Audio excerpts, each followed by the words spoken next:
Hello aspirants, I am Indumati Karthikeyan from InKar IAS Academy. Today we are going to discuss about the 6th March current affairs. The topic taken from the daily edition. The topic is Federal Health Policy. This topic comes under our GS2 issues relating to health development and management of social sector services relating to health. In this topic, we are going to cover about the what is over centralization threatening power, then why did Supreme Court rule on domicile-based PG admission reservation, and what are the violation of the equality merit-based admission? What are the impact on past admissions, and what are the domicile versus residence, and what are the historical precedent, and how it violates Article 15 and 16 of Indian Constitution? What are the pros and cons of the domicile-based reservation way forward? These are the topics discussed by today's news. First of all, why it is in the news that a recent Supreme Court judgment in Dr. Thanvi Bail versus Shreya Goyal 2025, which struck down the domicile-based reservation in post-graduation medical admission in the respect of the medical colleges in the states. That marks a significant shift in the India's medical education policy. That is the ruling holding that the such reservation which violates the Indian Constitution, Article 14. So this is based reservation in a post graduation that medical courses serve a crucial and also function in a aligning with the state investment. That is a PG medical seats. The center conducts the counseling for 50% of the total intake, while the remaining 50% filled by the state counseling bodies within the 50 states set aside a quota that two domicile candidates. So this is a concern today. First of all, why did the SC that ruled down the domicile based PG admission reservation? That is the main concern today. The Supreme Court of India that is struck down it is unconstitutional, and also the quota refers to a reservation system where state allocates a portion of the PG medical seats to the candidate who are resident of that state. So that is a main consideration, that is violation of the equality. First of all, the court it emphasized that providing resident-based and domicile-based reservation for the PG medical course is very much unconstitutional and also impermissible. That is create an inequality among the student based on the state of residence. So this is a violation of the right to equality under the Article 14 of our Indian Constitution. So as per the ruling, that Indian citizens have the right to reside and practice and profession anywhere in the country. So restricting that PG admission based on the state domicile that create unnecessary barriers to the professional mobility, and also there is a merit based admission. The court ruled that there is a PG medical admission must be merit based, that determined by the national eligibility come entrance test like NEET. That is a state quota seats aside from the institution based reservation that must adhere to the merit based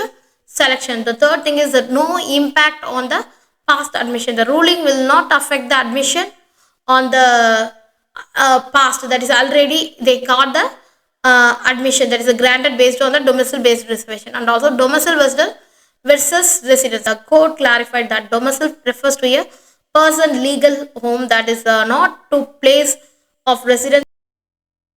That commonly understand that legally there is only domicile in India. India has only one domicile, that is domicile of India. It is defined by the Article 5 that all the Indians share the single domicile, and the concept of static or specific domicile is not valid under the Indian legal system. And also there is a historical precedent, that is a bench also referred that 1984 that Dr. Pradeep Jain versus Union Indian cases, where the SC allowed that resident based reservation in the MBBS course. This was justified on the grounds of the state invest in infrastructure and running cost of the medical colleges, and also Article 15 and Article 16 of the Indian Constitution allow the reservation in education institution and public services. What are the pros of the domicile based reservation in education? First of all, there is a local opportunities, that is ensure the local student to receive the adequate representation and opportunity in the educational institution, that especially in the public sector institution, that acts a form of affirmative action of the disadvantaged community. And also there is an economic empowerment. It helps to improve the social and economic status of the local community.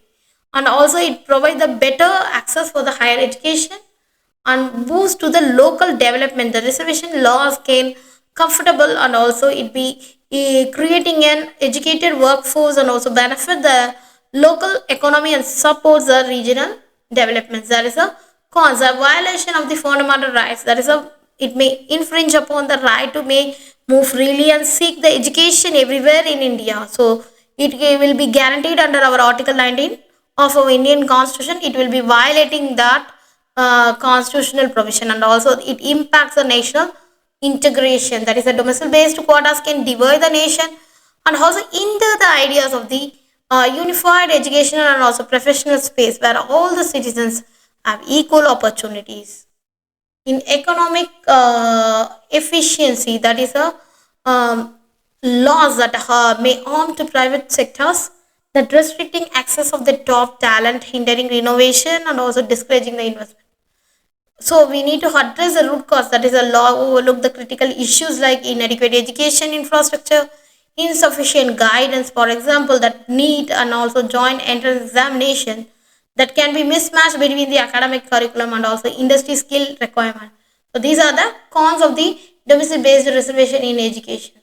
So what we should know or do, that is a merit based admission, that emphasizing the merit based admission, that especially postgraduate level, which is that is very much crucial for promoting the skills and qualification over the regional background to ensure the competition, and also a temporary support system of the backward communities is necessary, but the long term goal should be their integration into a mainstream education institution and also without relying on the regional quotas. And also there is a enhancement of the quality of education, invest in infrastructure, teacher training and also skill development in the rural background areas that definitely enhance the local students competitiveness, and also strengthening support systems including initiatives like address the poverty, migrations, and also targeted more effectively to ensure the vulnerable groups to come higher education and also employment opportunities. Through this merit-based admission, a temporary support system, and also enhance the quality of the education, and also strengthening the support system of the social support will enhance the uh, employment opportunities nationwide. Thank you so much.